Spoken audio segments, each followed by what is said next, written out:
good day. To what I have said, which is, I knew the tribe of the Serpent attacked the native Aboriginal people. They also have fought the red-haired giants. Somebody said her YouTube ID is eblasphemy1. She said, I'll bet they were Scandinavian, Russian, Finnish, etc. All red blonde or red haired, very tall and fierce. So I had to go into the mythology because something I have learned recently is that mythology is based on facts. Is that they might have had an, sometimes in the Hollywood movies that are based on real testimonies, real life histories. They are adding a little romance to this. I think this is the same way with mythology, is that it was embellished. I would believe that, but nevertheless, I have found with my researches that mythology is based on facts. And again, I'm not saying that they did not embellish those facts, just like Hollywood does with real life histories or real testimonies, in order to not put us to sleep. So, here's what I found about the Norse and Finnic mythology about the Jotuns. So, who and what were the Jotuns, also called the Ice Giants? This is part 1. I will put the link in the video description. The name of the person who wrote that, I don't have the name. We have the list of references here.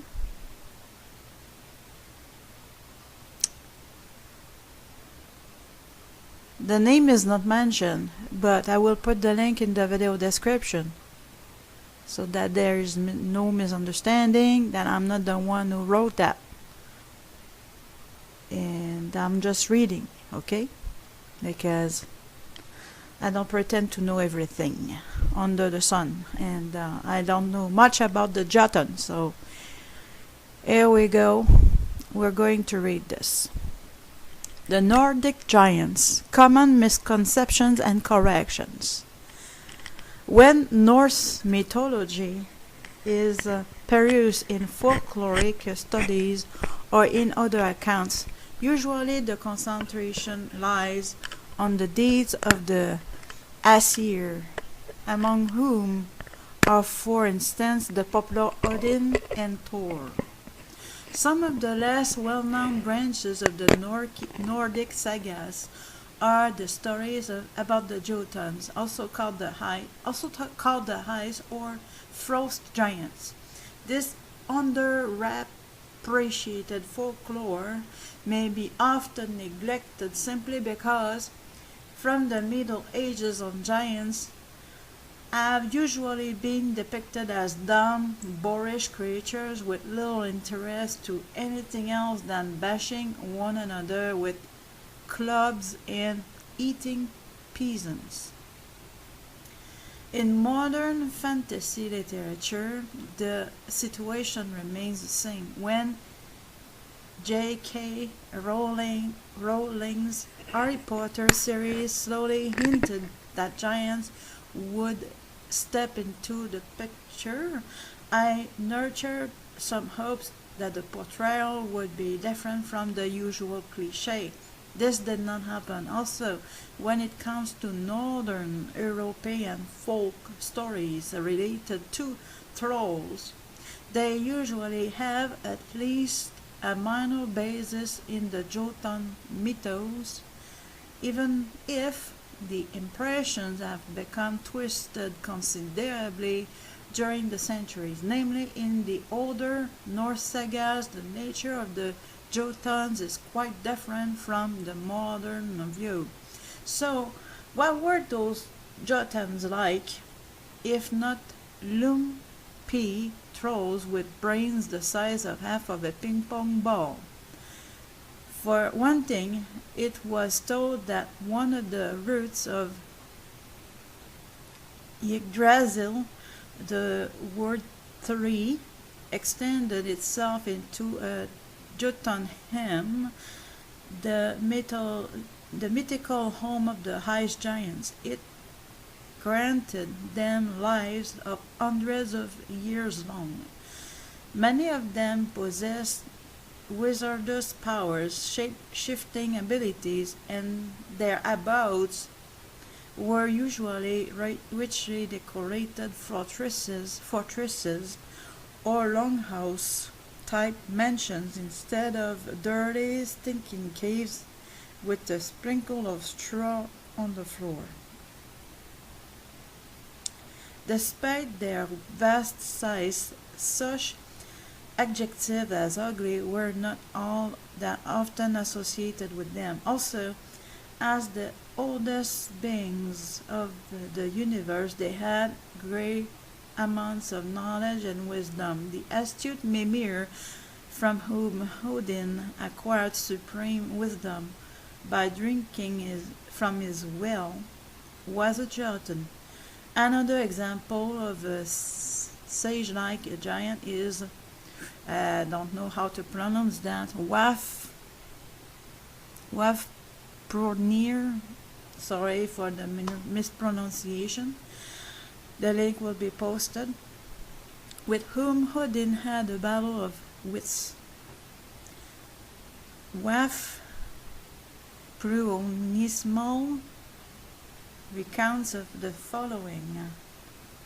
Odin spake, "Counsel me, Frigg, for I long to fare, and Vasht near fain would find fit wisdom old with the giant wise, myself would I seek to match." Frigg spake, "Here, father, here at home would I keep, where the gods together dwell, amid all the giants are equal in might, to Vafrut near know I none." The wisdom then of the giant wise, forth did he fare to try, he would the hall of the father of him, and in forthwith went YGG. One of the best examples of the ice giant wizards is King Logi, also known as Uktagda Loki. He is not to be confused with Loki, the trickster character who, as many seem to forget these days, largely due to some of odd interpretations of media and video game industry, belong also to the Jotun Amish race. Anyhow, one of the stories in the Eddas tells how Thor traveled to Utgard and remained as the guest of Logi. The giant created several impressive magical illusions to test Thor's powers, bend time, and even made his fortress disappear in the eyes of Thor when it seemed that the thunder god would become a danger to him.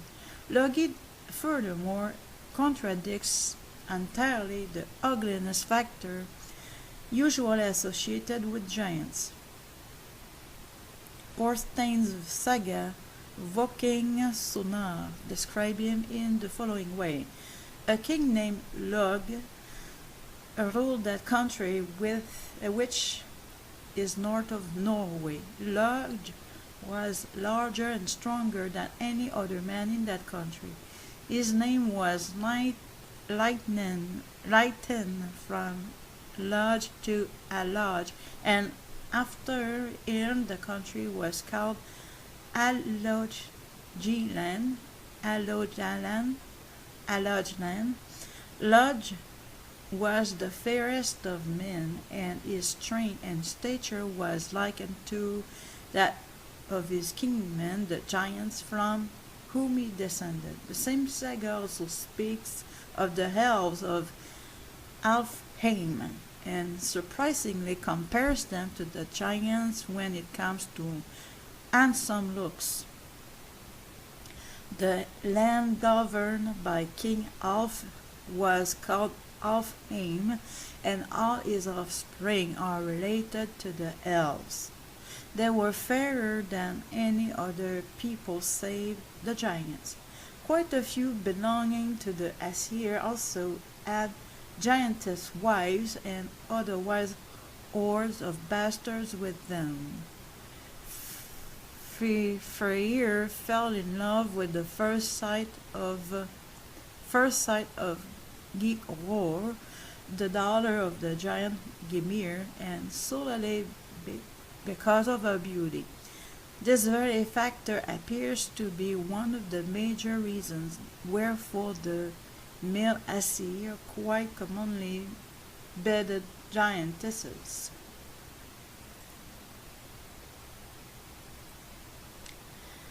Hence, even through folklore seems to have rendered the giant image upside down, the original concept has been considerably different. It must, however, be pointed out that centuries ago, on the times when Snorri Sturluson authored the prose Edda and beyond, the concept of masculine handsomeness, as in Logi was in fairest of men, deviated significantly from that of the present day. It has rather little to do with the androgynous teenage boys depicted in anime, which at least on the internet has rewritten the concept of man beauty. Youth was an admirable quality, since it guaranteed quicker reflexes and strength not yet diminished by age, but there generally and the similarities. Furthermore, this comparison is valid only generally. Individual opinions can lie at the opposite ends of the galaxy. I have, so of course, because the names of the giants, and Nordic mythology. I don't know myself Norwegian, so I don't know exactly how to pronounce those names, and also it's a little difficult for me to read, and also the different type of characters that are used on this page is why I am a little slow. I apologize for that.